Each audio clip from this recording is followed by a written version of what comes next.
या जगदिदमखिलं क्रीडनय्यापराख्या पश्यन्ति मध्यमाथो तदनु भगवती वैखरी वर्णरूपा सा स्मद्वाचं प्रसन्ना विधिहरिगिरिशाराधितानं करोतु।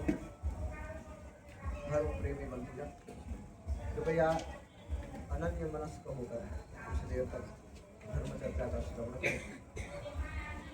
जब हम धर्म की बात करते हैं तब शास्त्रों में एक सूक्ति मिलती है कि एक एव मनुष्याणां सुहृद धर्मो, कि एक ही व्यक्ति का सुहृद है वह धर्म है। और जब व्यक्ति का अत्यंत प्रिय शरीर वह भी छूट जाता है, क्योंकि व्यावहारिक दृष्टि से देखें तो शरीर से अधिक आत्मीय व्यक्ति का और कुछ नहीं है, परंतु वह शरीर भी जब मृत्यु के कारण छूट जाता है, चिता में शरीर भी छूट जाता है। धनानि भूमौ पशवस्य गोष्ठे भार्यार्थे बंधुसुतास्मशान्य देहश्चितायां परलोकमार्गे धर्मानुगो गच्छति जीवयोगः।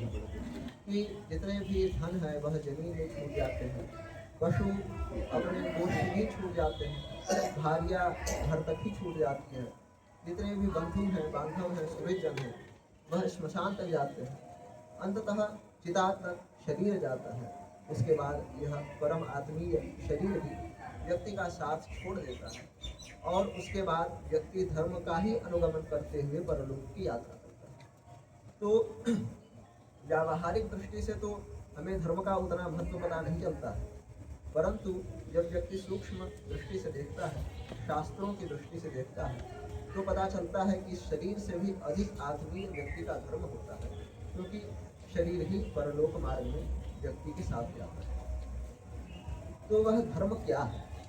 धर्म पालन करना चाहिए। धर्म पालन करने के लिए शास्त्रों में अनेक प्रमाण, युक्तियाँ, विधि, आदेश आदि दिए गए हैं। वह धर्म क्या है, इसके विषय में वैशेषिक सूत्र के रचनाकार महर्षि कणाद कहते हैं, यतोऽभ्युदयः निःश्रेयस सिद्धि स धर्मः। धर्म वह तत्व है, वह कर्म है जिसके आचरण करने से व्यक्ति इस लोक में अभ्युदय को प्राप्त होता है, उसकी इस लोक में उन्नति होती है और परलोक में निःश्रेयस अर्थात स्वर्गीय सुख और अंततः मोक्ष की प्राप्ति होती है। वही धर्म है। अब इस प्रकार से कौन सा कर्म है जिसके पालन करने से व्यक्ति इस जन्म में अभ्युदय और इस लोक में अभ्युदय और परलोक में निःश्रेयस को प्राप्त करता है? इस बात को जब हम देखते हैं तो व्यक्ति के ज्ञान के 3-4 स्रोत होते हैं। व्यक्ति किस स्रोत से अपने ज्ञान को लेता है? तो सबसे पहला जो प्रमाण व्यक्ति स्वीकार करता है, जो सभी लोग स्वीकार करते हैं, वह प्रत्यक्ष। जो व्यक्ति अपने ज्ञानेंद्रियों के द्वारा अनुभव करता है उसे वह सत्य मानता है। हम जो देख रहे हैं, हम जो सुन रहे हैं, हम जो चख रहे हैं, हम जो सूंघ रहे हैं और हम जो स्पर्श कर रहे हैं, यह 6 प्रकार के बाह्य इंद्रियों के द्वारा, ज्ञानेंद्रियों के द्वारा किया हुआ ज्ञान है। और मन के द्वारा एक विशेष रूप से छठे इंद्रिय के रूप में छठे ज्ञानेंद्रिय के रूप में इसका ज्ञान करते हैं। परंतु जब बात होती है धर्म निर्णय की, तो यह प्रत्यक्ष प्रमाण भी दुर्बल पड़ जाता है, क्योंकि जैसे आपकी त्वचा प्रमाण है कि कहाँ क्या ठंडा है क्या गर्म है, यह हमको अपने त्वचा से पता चलता है। परंतु एक हाथ को आप गर्म पानी में रखिए, एक हाथ को आप ठंडे पानी में रखिए और फिर दोनों हाथों उठा के एक नॉर्मल पानी में जो सम वातावरण, सम टेम्परेचर का, उसमें रखिए, तो जो गर्म पानी से आया हुआ हाथ है वह उसको ठंडा लगेगा, ठंडे पानी से आया हुआ जो है हाथ उसको वह गर्म लगेगा। तो इस प्रकार से हमारी इंद्रियां जो है वो पारिस्थितिक रूप से अपने आप को एडप्ट कर लेती हैं। तो हम धर्म जैसे सूक्ष्म निर्णयों में अपने प्रत्यक्ष के संसाधन जो इंद्रियां हैं उनको प्रमाणभूत स्वीकार नहीं कर सकते, क्योंकि वह भी हमको परिस्थिति के अनुसार बहुत बार धोखा दे देती है। दूसरा प्रमाण व्यक्ति जो स्वीकार करता है वह अनुमान करता है कि हाँ, यदि ऐसा है तो यह प्रमाण स्वीकार्य है। सबसे पहला पंचावयव वाक्य के द्वारा व्यक्ति किसी प्रमाण को स्वीकार करता है। जैसे किसी दूर पर्वत में जब व्यक्ति धुआं देखता है तो वहाँ व्यक्ति निर्णय करता है कि यहाँ धुआं उठ रहा है, अर्थात यहाँ पे अग्नि होगी। अग्नि का क्या प्रमाण है? यत्र यत्र धूमः तत्र तत्र अग्नि। क्योंकि बचपन से व्यक्ति देखता आया है कि जहाँ जहाँ धुआं है वहाँ वहाँ अग्नि भी अवश्य होगी, बिना अग्नि के धुआं का सत्ता सिद्ध नहीं है। तो अनुमान को व्यक्ति जब प्रमाण मानता है तो अनुमान भी पूर्व में प्रत्यक्ष के ही द्वारा व्यक्ति अनुमान करता है। कुछ अनुमान करने के लिए पूर्व में उसको किसी प्रत्यक्ष की आवश्यकता होती है। पूर्व में व्यक्ति उदाहरण वाक्य पंचावयव वाक्य में से एक आता है, तस्मात् तथेति। तो व्यक्ति प्रत्यक्ष अनुमान जो है वह भी प्रत्यक्ष मूलक होता है। व्यक्ति अगर कभी देखा ही नहीं है कि जहाँ धुआं होती है वहाँ अग्नि होती है तो अभी भी व्यक्ति नहीं बता पाएगा। तो अनुमान के प्रत्यक्ष मूलक होने के कारण वह भी धर्म में प्रमाण के रूप में स्वीकार्य नहीं होती। एक व्यक्ति ज्ञान प्राप्त करने का और माध्यम निकालता है जो है युक्ति।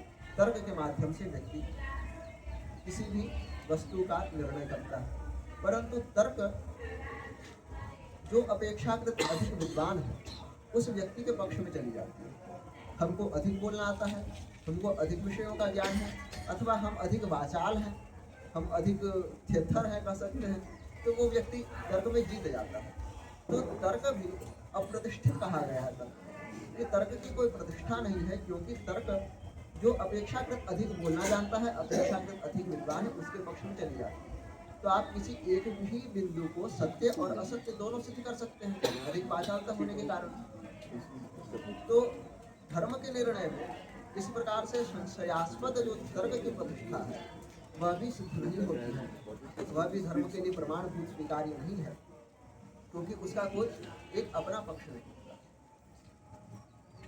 तो इसके बाद इन सभी प्रमाणों के निरस्त हो जाने के बाद हमारे पास एकमात्र प्रमाण बचता है वेद। वेद धर्म के लिए क्यों प्रमाण है? वेद की वेदता इसी बात से है कि जो व्यक्ति प्रत्यक्ष और अनुमानों द्वारा जिस धर्म और ब्रह्म ये दो विषय का ज्ञान नहीं कर सकता है, ऐसे विषयों का व्यक्ति वेद के द्वारा ज्ञान करता है। जैसे किसी यंत्र की यंत्रता क्या होती है? जैसे कोई सूक्ष्मदर्शक यंत्र है जिसको माइक्रोस्कोप कहते हैं, उसका प्रामाणिकता क्या है? जो व्यक्ति अपने स्थूल इंद्रियों के द्वारा नहीं देख पा रहा है उसको भी वह उसके द्वारा देख ले रहा है स्पष्ट रूप से। यही उस यंत्र की महत्ता है, उस यंत्र के प्रामाणिकता के पीछे का वही कारण है। उसी प्रकार से जो हम प्रत्यक्ष अनुमान अथवा तर्क आदि के माध्यम से जिस धर्म और ब्रह्म यह दो तत्व का निर्णय नहीं कर पाते हैं, उन दो तत्वों के निर्णय के लिए वेद एक अकाट्य प्रमाण प्रस्तुत करते हैं, जिसके कारण वेद को हम प्रमाणभूत स्वीकार करते हैं। अब उस वेद का जो प्रारंभिक 80% भाग है वह कर्मकांड है और 16% भाग उपासना कांड है।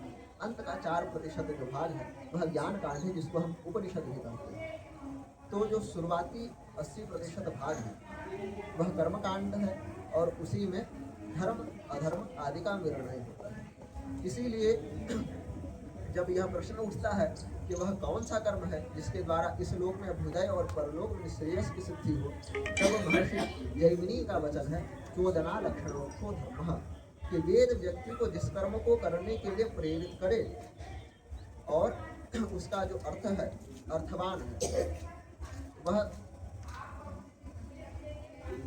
जो प्रवृत्ति परक वेद के वचन है वही धर्म के लिए प्रमाण के रूप में प्रस्तुत होते हैं। और वही श्रुति जो धर्म का निर्णय करती है वही श्रुति अधर्म का भी निर्णय करती है, यह करना चाहिए यह नहीं करना चाहिए।